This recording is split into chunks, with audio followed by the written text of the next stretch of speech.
Let's be honest, it was only a matter of time before I touched this topic. This is kind of like the elephant in the room of all these kinds of topics.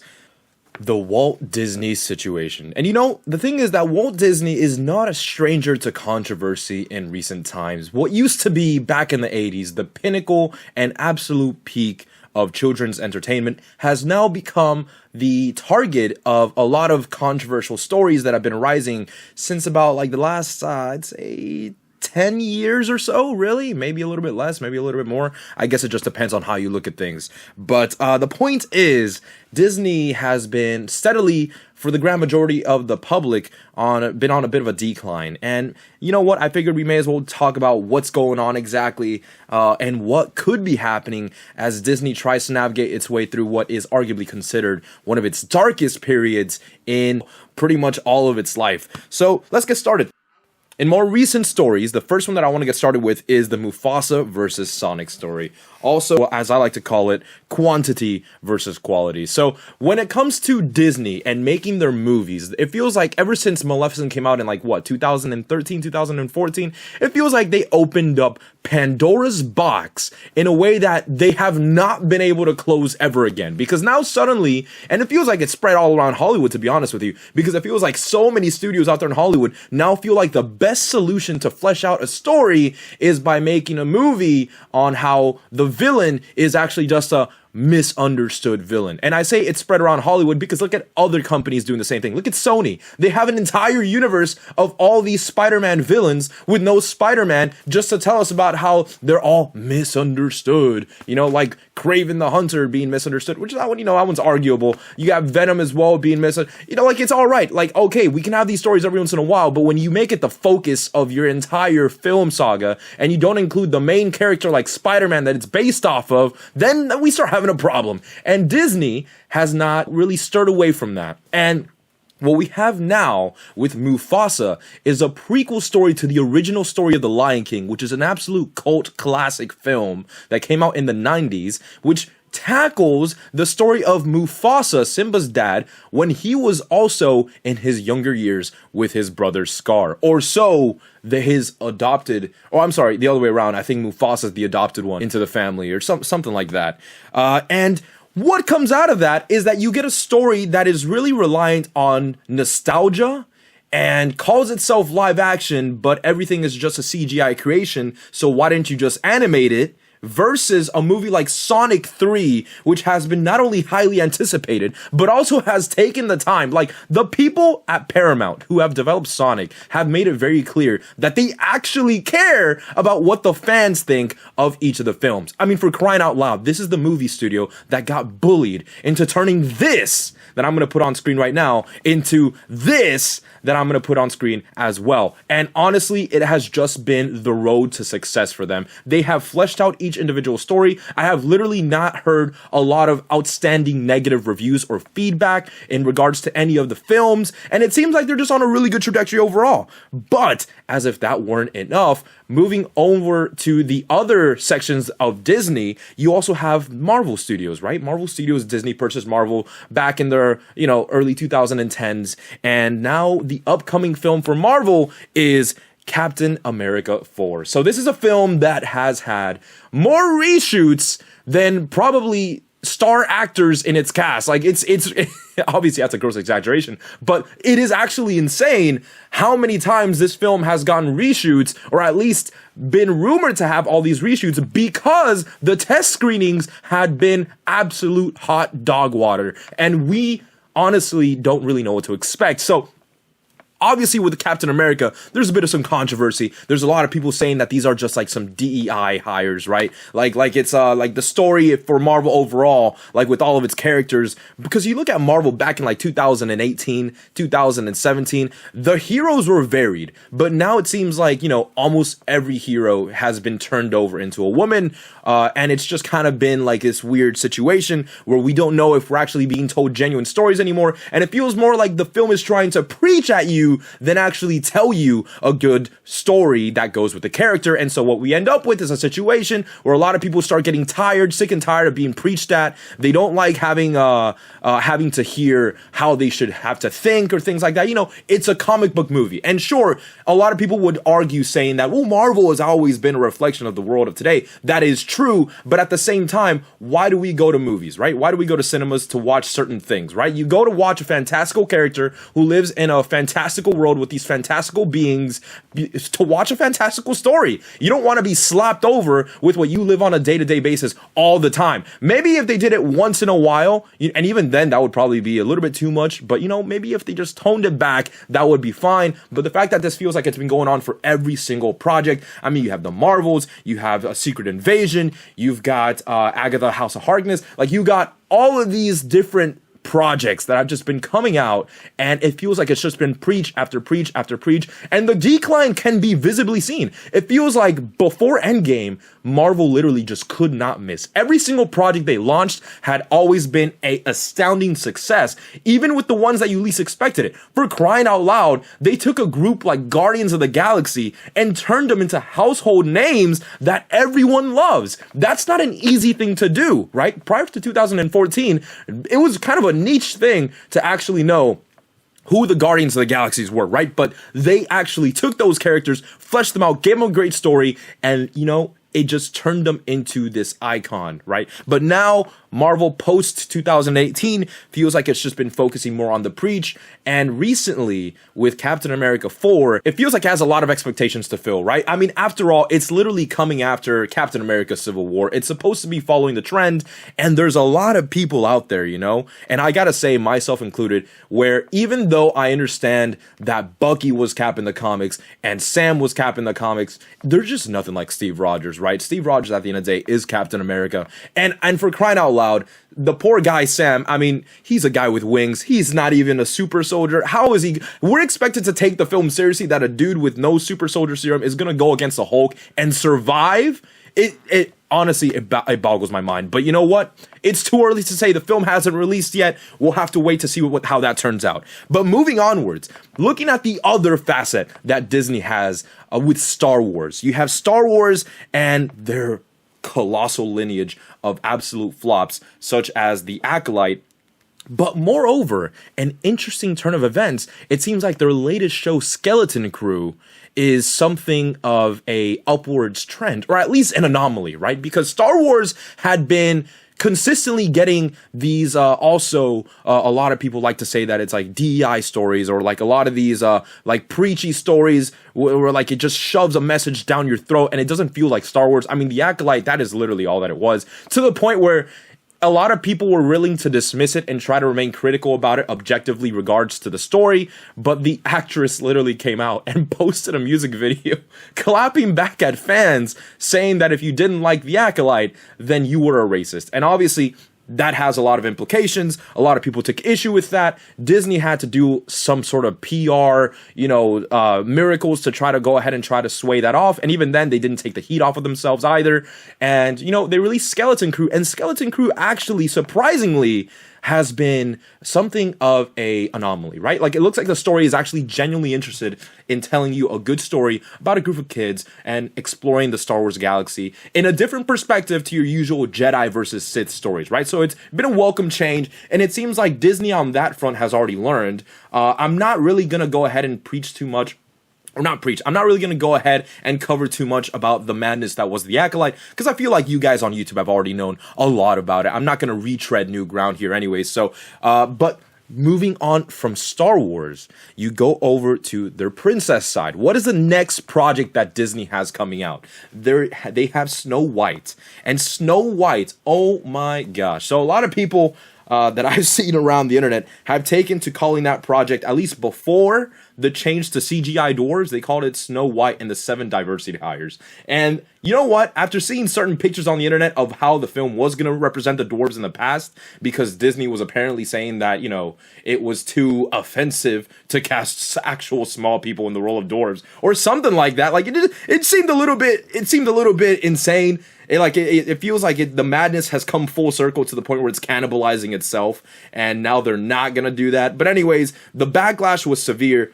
and they went ahead and did the swap to CGI dwarves. Now Disney's coming out with this new film trying to promote it. And then you have Rachel Ziegler, who comes out talking about how representation matters and all that madness. So she is of, I believe, Polish and Colombian descent, but she wasn't born in any of those countries. I believe she was born in the US.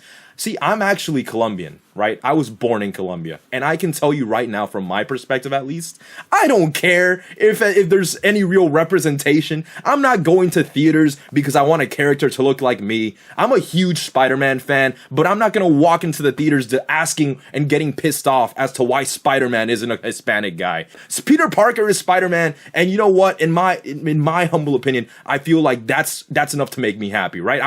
But the way that she comes across is that the movie is all about empowerment, that she is against the original 1930s story, how it's not about the prince saving the princess, but it's rather about the princess becoming this hero that she can be, or this powerful woman. And these messages are really good, they're fine, but they're being shoved into the wrong kind of story, and they're preaching too much to the people who are already very set in stone against what the studio of Walt Disney is doing. Like, at first, when Disney started doing these kind of preachy films, it was subtle, and people would try to give it the benefit of the doubt. Now they have played their cards on the table, they have laid them out, and it has become so obvious that everyone's just, super, like, against it right now, right? Like, I don't think there's any real way to go back for that. And it feels like Snow White has done more damage to the brand of the film than good, but because they pumped so much money into all of these projects, ranging from Marvel to their Disney animated, to their Disney live actions, to Star Wars, into all of these projects, they have to go through with it because they have to make some sort of return on their investment. However, when you have such a film that is being so negatively panned across the internet, for people who are trying to save face at the company, it might actually be in their best interest to cancel this film, but we know that's not going to happen, and they're still going to release it, so let's see how that pans out. And lastly, to touch upon their animated films, their 3D animated films, you've got Win or Lose. And now, I know a lot of you guys might be asking yourself, what is Win or Lose? Win or Lose is technically this project that is created by Pixar. I believe it's a Pixar series that is coming to Disney+. It's about a middle school softball team. And it's basically like each episode focuses on a different character in the softball team. So that way they come together for the end, and I guess that, it shows the big game or something like that. So it's supposed to be like a nice little family-friendly story, right? However, the film, or the project, the show, which is going to feature on Disney Plus, just recently got an update, and a lot of people started wondering why we're even in this situation as it is, right? And so, as you can see on screen, the article shows Disney removes transgender storyline from upcoming Pixar streaming series. So for those of you guys who did not know, as it says right here, and I quote, there is this person, the storyline alteration drew criticism from Chanel Stewart. Okay, so the voice actress for one of the characters in the film, this transgender character, is actually a transgender actor or actress in real life, right? So Chanel Stewart, 18-year-old transgender actor who voiced the transgender character, said, and I quote, "I was very disheartened," end quote. And then they say, "From the moment I got the script, I was excited to share my journey to help empower other trans youth." And then Stewart said, "I knew this would be a very important conversation. Trans stories matter, and they deserve to be heard." Well, let me go ahead and give you some news today. The majority of the fandom, the majority of the Disney fans, growing up, who a lot of them actually have kids, maybe their kids are already like 7 or 8 years old, they're very susceptible. They're like sponges, right? They're spongy kids. They absorb all this information around them. A lot of them don't want a corporate entity like Walt Disney to tell their kids that they're confused or that they need to be thinking of some sort of things. When you put on Disney for a kid, it used to be that back in the day, it was just to entertain them. They would see a silly story, a goofy story, like a series like Phineas and Ferb, or The Sweet Life on Deck, Sweet Life with Zack and Cody, Wizards of Waverly Place, Hannah Montana, like, you get what I mean? It used to just be a silly story. Now you put it on, and you have to start wondering, are they trying to, in a way, shove this kind of ideological stuff into my child? when my child is not even supposed to be thinking about any of this except just playing games. After all, this literally leads into the next passage of this article where it says that Disney's own CEO, Bob Iger, has said he wants the company to move away from themes that could be perceived as political. Open quote, infusing messaging is not what we're up to, end quote, Iger said in an interview with CNBC in early April. He said, we need to be entertaining, end quote. So even the CEO has realized, because a lot of these corporations, they will keep pandering to the whichever group is going to give them any sort of immunity, right? Whether it be like immunity against criticism because, oh, you criticize my project, therefore you must be an ist or a phobe, or, oh, you don't like my project, why are you so miserable? You know, like whatever gives them immunity. But at the end of the day, these corporations don't actually care about you as a person. They only care about the money that you're willing to give them, or at least the money that you're willing to guilt trip someone else to give them in return. And now that has finally blown up in their face, because a lot of the people who actually buy Disney Plus for their kids or actually watch Disney Plus for themselves, who hate this kind of stuff, which tends to be the grand majority of people, have now spoken where it hurts this corporate entity in their wallets, which is the only way you can actually go ahead and send the message. So now what's going on?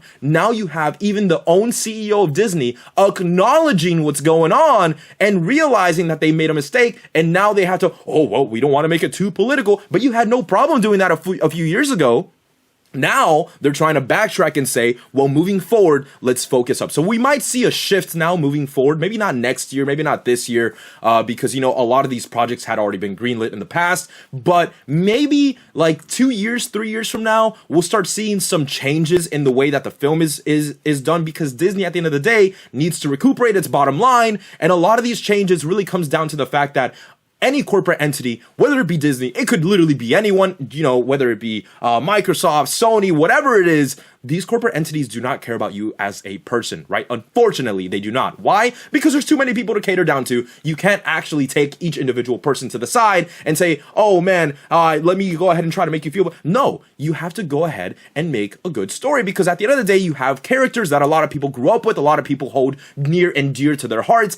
I have been a huge Spider-Man fan since day one, and seeing as to how they've taken the character over the years, it's been a little bit, you know, disheartening, but it's also, I feel like, a symptom of a greater issue, right? Disney likes to, quote unquote, Disneyfy everything and make everything dumbed down, which is actually kind of surprising that's the stigma that we hold to Disney nowadays, because the other day I was rewatching Pirates of the Caribbean 1, and the amount, like, I was looking at the action scenes and I'm like, dude, I get that it's not gory or bloody or anything, but these movies were pretty hardcore for something to have the Disney label on them, right? Like, I'm pretty sure in the first movie, there's a scene where this dude who runs around with like these like bombs in his hands, and he's just chucking them all over the townspeople, and then Will Turner comes out with a hatchet and just lobs it into the dude's back as he's running away. Like, I saw that and I'm like, this is a Disney movie? My gosh. Like, we really peaked in the early 2000s with Disney movies, didn't we? And then since then, it just feels like everything's just become so sterilized, kind of soulless in a way, right? Like, you look at the latest Marvel films as well, and a lot of the common criticism that I've seen for a series such as Secret Invasion, for series such as The Marvels, you know, for things like that, a lot of the common criticism that I see is that it feels so soulless, in the sense that it's just a space adventure movie with cosmic powers, and there's a generic alien villain, and that's it. It's a very self-centered story. Like, it's not actually a story that actually cares to build up.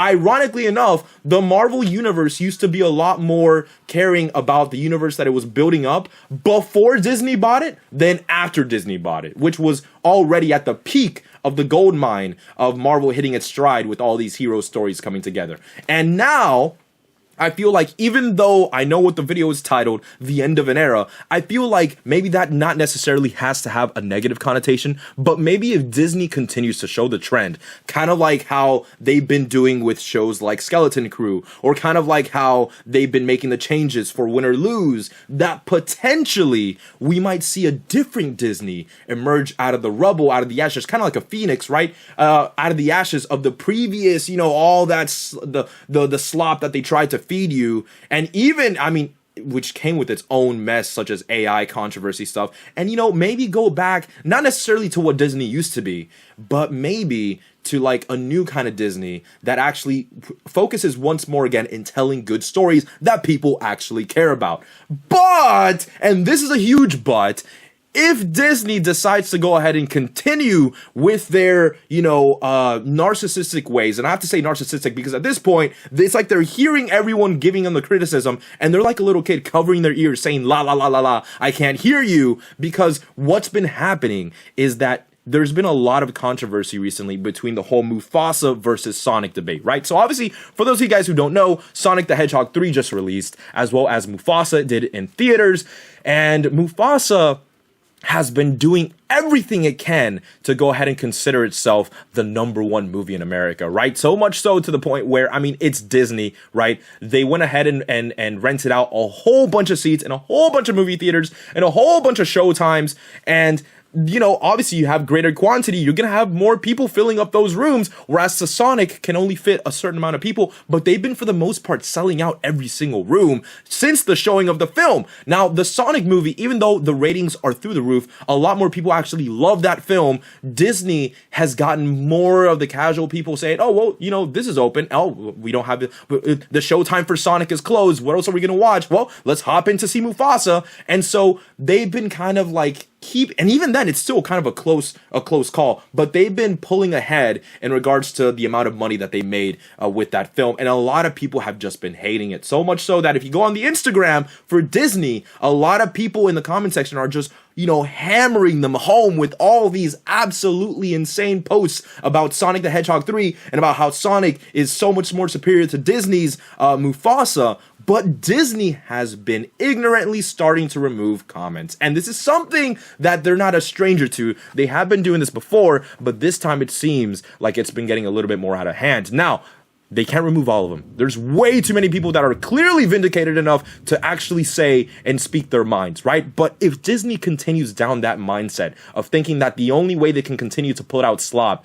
is by creating this false identity, right? Like this false situational awareness of, hey, our film is really good because look at all the numbers that we have. When in reality, people are leaving the theaters feeling completely disappointed and disgusted at your movie, but people are leaving the Sonic movie feeling super happy. Wow, this is the best thing since sliced bread. Let's go back and see it again. You have all these repeat viewings, but Sonic just doesn't have as many. Because if it was a fair fight, and Paramount had bought as many or rented out as many theater rooms for Sonic the Hedgehog 3 as Disney did for Mufasa, I feel like there would be a clearly one-sided winner here, and it would not be Mufasa. But at the end of the day, Disney is doing what Disney does best, and that is manipulating the odds to try to, and flexing their money as obviously any corporate entity would, to go ahead and assure success. And it feels like this time around it's coming at a cheap rate because they know they don't deserve that success, but instead of acknowledging the criticisms and saying, they're happy for Sonic the Hedgehog 3 success or something like that, they're just going ahead and silencing people around the internet. And obviously, when you try to do that to the internet tends to bite back. And that's exactly what's been happening.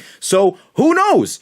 Obviously, for a lot of these projects, most of them haven't even come out yet, right? Like we're talking about Snow White or Win or Lose or Captain America 4. But we'll see what happens, right? Like a lot of people have already gotten to the point where they're kind of sick and tired of the whole, let's wait and see argument, because we've been waiting and seeing for the past, almost 10 years now with all of these projects. And it feels like you see a common trend just happening over and over and over again, to the point where now a lot of people are just wanting to see it all burn. And I'm not saying that I'm one of those people, but I am saying that there has to be a change, because if there is no change, then you cannot expect a different result. Obviously, that is the definition of insanity, and that is why I think Disney might just be approaching the end of an era. So hopefully if you guys enjoyed this video, please go ahead and make sure to check out my other videos here on the channel. I talk about a lot of different things, movies, video games, also music. At some point I'm probably going to do that as well. I'm a huge 21 Pilots fan, but make sure to go ahead and hit that like button if you did enjoy. Subscribe for more videos. Make sure you hit the notification bell icon as well, and if you didn't like it, please feel free to go ahead and drop a dislike and let me know why. I do appreciate all the feedback, and I hope I get to see you guys all in the next video. Peace out, everyone.